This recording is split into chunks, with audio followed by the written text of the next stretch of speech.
28 nëntor 1912, 28 nëntor 2025. Mbushen plot 113 vite nga pavarësia e Shqipërisë. Ashtu si çdo vit, Vlora ishte kryeqendra e festimeve dhe kremtimit të 113 vjetorit të pavarësisë së Shqipërisë, pikërisht aty ku flamuri Kuqeziu valvit për herë të parë i lirë dhe i pavarur. Festa e flamurit bëri bashk në Vlorë krerët më të lartë të shtetit nga Shqipëria dhe Kosova, të cilët morën pjesë në ceremoninë shtetërore të ngritjes së flamurit nën tingujt e himnit kombëtar. Në shesh kishin dalë edhe shumë qytetarë nga Vlora e Kosova për këtë ditë të shënuar. Presidenti i Republikës së Shqipërisë Bajram Begaj, presidenti i Kosovës Vjosa Osmani, kryetari i Kuvendit të Shqipërisë Niko Peleshi, prefekti i qarkut të Vlorës Evi Sallushi, kryetaria e Bashkisë së Vlorës Brunilda Mersini, nderuan si fillim ngritjen e flamurit kombëtar.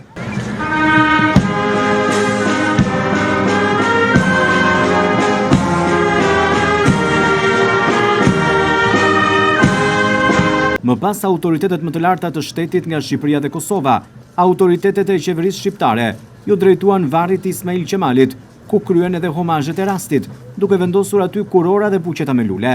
Kurora e parë u vendos nga presidenti i Republikës së Shqipërisë Bajram Begaj.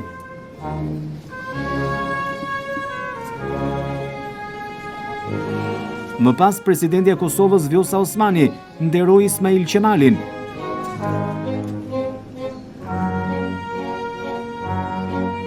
Kuror me lule edhe nga kryetari i Kuvendit Niko Peleshi, kryeministri i vendit Edi Rama,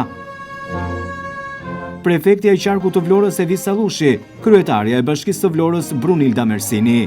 Pas nderimeve në varin monumental të Ismail Qemalit, autoritetet u larguan, pa dhënë një mesazh për mediat drejtuar qytetarëve.